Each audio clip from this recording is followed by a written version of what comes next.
Put your laptops down and grab your bags. The 5-day working week could soon become a thing of the past. Civil servants are petitioning for bosses to trial a 4-day week in Whitehall, claiming it would benefit their productivity and well-being. Officials at the Department for the Environment, Food and Rural Affairs are campaigning for a pilot scheme involving more than 21,000 staff. It comes after a successful trial in the private sector left the performance of companies largely unharmed and workers feeling healthier and happier. They may face fierce resistance from the Prime Minister, who earlier this year warned the introduction of a 4-day week for local civil servants would cost the taxpayer £30 billion.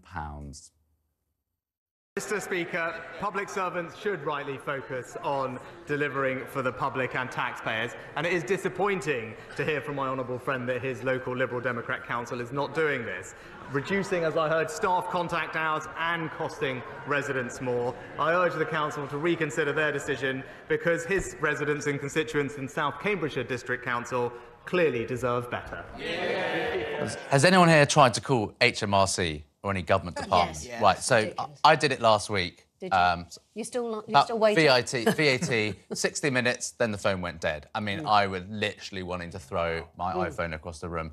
Another 60-minute call, we got on to somebody and it was the wrong department and they asked me to email. So just the thought of going from 5 days to 4s, they can get in the bin. They are being, you know, and of course, now I serve in the armed forces. It's not only is it a 5-day week working job. When you get deployed, it could be 6 months, 9 months. You know what you're undertaking. So I don't buy this. It should all be about efficiency and productivity. But the 4-day working week doesn't.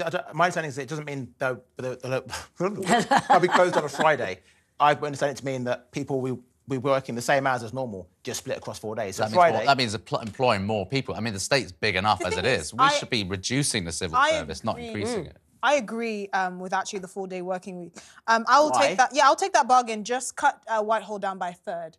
Because if you can work 4 days and you don't need 5 days, you don't need as many staff. If you can, because the argument they're making is we can be just as efficient 4 days a week as we can be 5 days a week. No, we don't even need that many of you. Oh, why don't we just cut it by 30% and you can do whatever you want? And that was exactly what I was going to say, is if they're saying that the productivity is the same on 4 days, you don't need to employ any more people then. Because you do, and what you would do is you would say, excuse me, I mean, you would say, let's just do Monday to Thursday, everybody, and that's it. And if you want to get in touch, they are there and they're much more on the ball and you don't have to wait an hour because they're much more performance. Because their pay is not being cut either. So you work until 8 p.m, you can have the 4-day work week, cut staff by a third, we're all good. And cut all the courses, all the equality, EDI, all these health and safety courses. Just do your job. Exactly. As Esther says, the kicker here is they want to keep the pay the same, which is a 20% pay rise. Yeah, exactly. I don't think so. No chance. Absolutely not. But if their performance doesn't change, then that's it. You make them prove it. You make them prove that the 4-day week actually makes no difference. Well, look, we had a British trial, 61 companies, more than 3,000 staff. And the civil service? This is private sector. We found, private sector, fine, but I'm just telling you what different though. I'm just telling you, Esther, this is what this whole thing is based upon, OK? Staff were happier and the company's revenues increased. It was better for business, better for staff. Yeah. They had increased staff retention. They had less burnout. Now, if we employed this kind of model in the NHS, for example, would that not be a better thing for us? Those people can get sacked. The metric they're using is revenue.